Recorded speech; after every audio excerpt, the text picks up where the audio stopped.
warahmatullahi wabarakatuh. Perkenalkan, nama saya Nandaka Prasasti dari kelas TE2A dengan NIM 220301016. Di sini saya akan menjelaskan mengenai maintenance pada pulverizer atau yang biasa disebut dengan cold mill.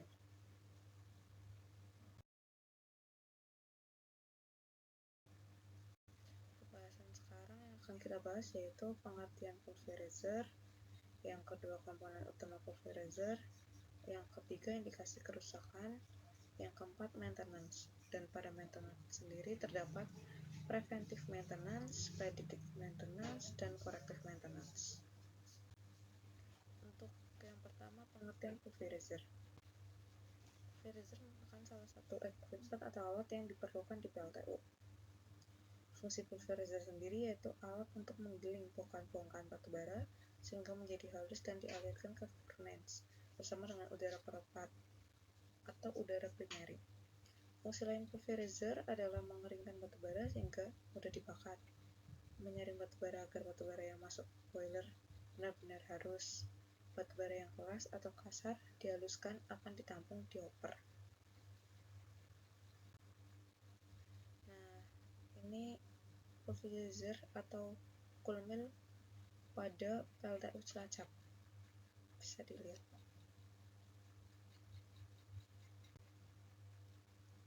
Nah, komponen utama pulverizer.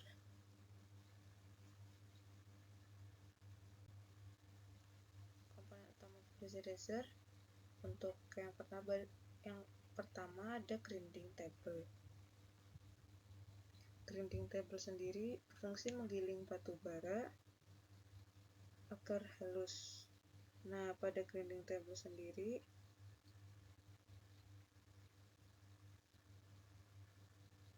berputar mengikuti arah putaran bowl. Jarak antara grinding table dan bowl itu 5 mm. Grinding menerima batubara masih seukuran 3-5 cm. Dari cool bunker disalurkan menggunakan pipa.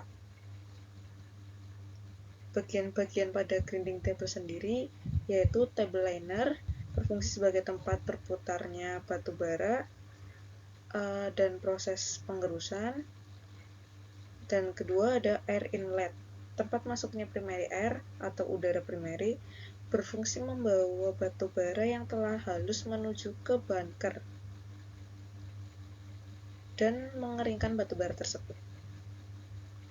Untuk yang kedua ada grinding roller atau bowl yang berfungsi mengerus batubara yang masih kasar. Nah, pada grinding roller atau bowl sendiri terdapat bagian-bagian. Ada roller assembling, gabungan dari beberapa part yang membentuk grinding roller. Dan yang kedua ada journal head. Bagian roller ini berhubungan dengan oil atau biasa disebut itu oli. Nah, untuk komponen utama yang ketiga ada gearbox, berfungsi mentransport tenaga ke grinding table.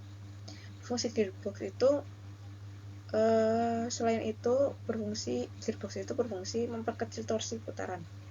Di dalam gearbox ada beberapa gear, shaft, dan bearing. Bagian-bagian gearbox itu gear yang berfungsi untuk menyalurkan daya dan memperkecil rotasi per menit atau RPM. Yang kedua ada shaft, berfungsi untuk menyalurkan daya dari motor listrik. Shaft terhubung langsung dengan motor listrik. Dan yang ketiga ada bearing, berfungsi sebagai penumpu pada gearbox. Untuk komponen utama yang ketiga ada motor, berfungsi untuk memutar ball atau grinding roller menuju gigi reduksi dari gearbox. Untuk yang terakhir ada scraper pads yang berfungsi membersihkan serbuk batubara yang keluar dari grinding table. Untuk slide selanjutnya, untuk yang ketiga ada indikasi kerusakan pada pulverizer. Nah, pulverizer adalah salah satu komponen pada PLTU yang harus dijaga agar tetap menghasilkan batubara yang bagus. Indikasi kelayakan dari pulverizer terdiri dari 3 indikator, yaitu flow rate atau laju aliran. sebenarnya laju batu bara hanya diukur oleh cool feeder, namun pulverizer lah yang menyebabkan pengaturan gate valve pada cool feeder. Ketika batu bara dialirkan ke pulverizer pada kondisi 70 sampai 80 ton per jam dan panas yang dihasilkan oleh boiler tidak sesuai standar, maka akan mengindikasikan bahwa adanya kesalahan pada pulverizer. Kesalahan tersebut bisa saja disebabkan oleh grinding roller dan grinding table yang berjarak, maka menghasilkan penghalusan batu bara yang kurang maksimal. Untuk yang kedua, boil difference pressure.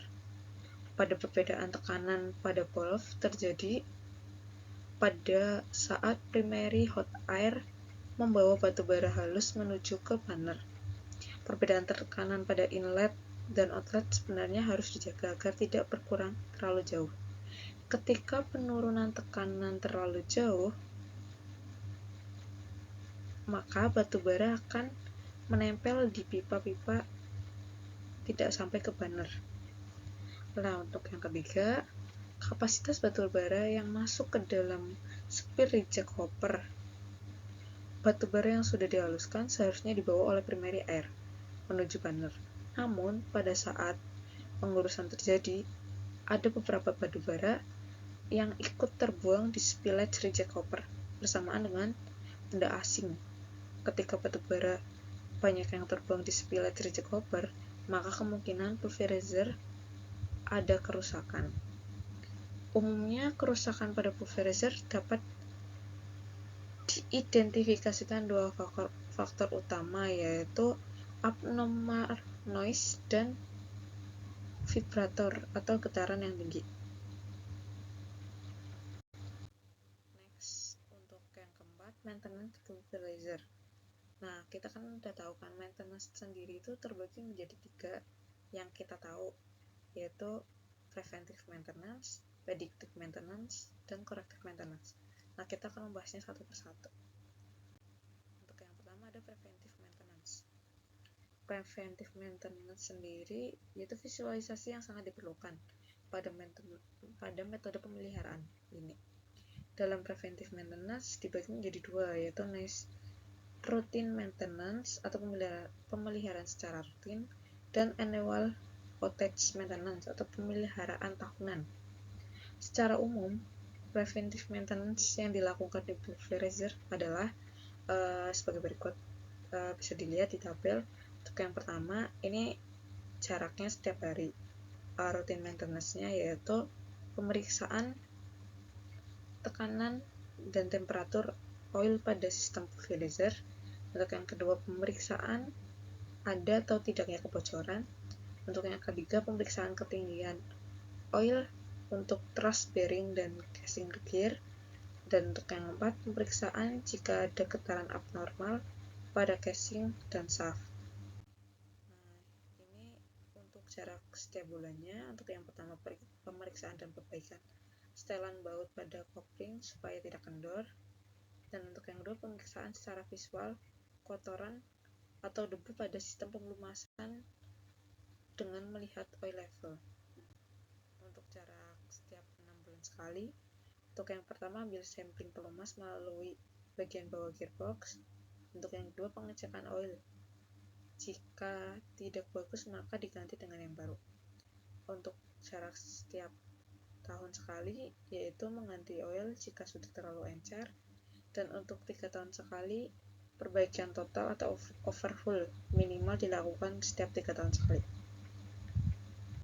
Dan untuk yang kedua ada predictive maintenance.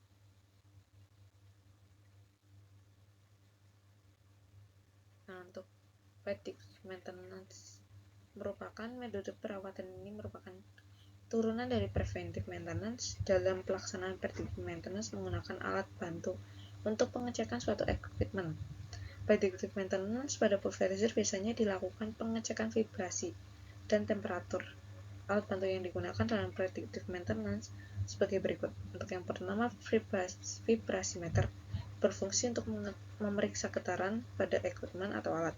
Untuk yang kedua, thermocam berfungsi untuk mengecek temperatur pada equipment, dan ada beberapa alat yang digunakan untuk mengecek minyak atau oli pada pulverizer. Untuk yang pertama, viscosity, berfungsi pengecekan kekentalan pada oli. Yang kedua, PODS, berfungsi mengecek kandungan partikel yang ada pada oli. Yang ketiga ada water content, berfungsi untuk mengecek kadar air pada oli. Yang terakhir, corrective maintenance. Corrective maintenance merupakan biasanya dilakukan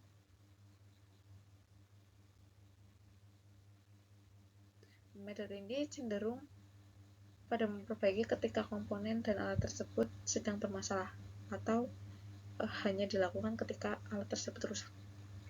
Nah, kerusakan yang diidentifikasi biasanya getaran yang berlebih dan suara yang tidak normal. Penyebabnya adanya benda asing yang masuk ke dalam pulverizer. Perbaikannya dengan cara pengecekan pulverizer dan pembersihan benda-benda asing yang masuk. Untuk penyebab kedua, masukkan batu bara yang terlalu berlebihan atau kurang. Solusinya yaitu menambahkan atau mengurangi flow rate batu bara. Nah, untuk penyebab selanjutnya biasanya ketidaksejajaran pada motor dan shaft dari gearbox. Solusinya, periksa dan setel ulang kelurusan shaft. Untuk penyebab selanjutnya, kelonggaran pada baut motor atau gearbox. Solusinya, kencangkan baut yang kendor. Untuk penyebab selanjutnya, gesekan yang berlebih. Solusinya, tambahkan tekanan pada minyak hidrolik sesuai kebutuhan. Dan untuk yang terakhir, keausan yang berlebih. Sebaiknya solusinya perbaiki atau ganti oli di grinding roller. Terima kasih. Dan tujuan dari perawatan sendiri itu sebenarnya setiap alat jika digunakan terus-menerus itu pasti akan rusak. Maka dari itu kita harus ngerawat dan ngejaga alat tersebut agar tidak mudah rusak. Bukan agar tidak rusak, tapi agar tidak mudah rusak. Jika alat yang digunakan itu rusak, akan menghambat operasi di industri tersebut. Tujuan dari pemeliharaan antara lain, pertama, menjamin alat yang dapat digunakan untuk jangka waktu panjang, untuk yang kedua menghindari kerusakan total pada alat tersebut, dan untuk yang ketiga menjaga keselamatan kerja. Dan manfaat sendiri dari pemeliharaan, untuk yang pertama, pemeliharaan mencegah seminimal mungkin kerusakan, dan untuk yang kedua, dengan pemeliharaan dengan baik, maka menjamin tidak adanya kendala saat operasi, dan untuk yang ketiga, jika peralatan dipelihara secara rutin, maka umur peralatan tersebut akan panjang. Sekian dari saya. Bila ada tutur kata yang kurang berkenan, mohon maaf. Wassalamualaikum warahmatullahi wabarakatuh.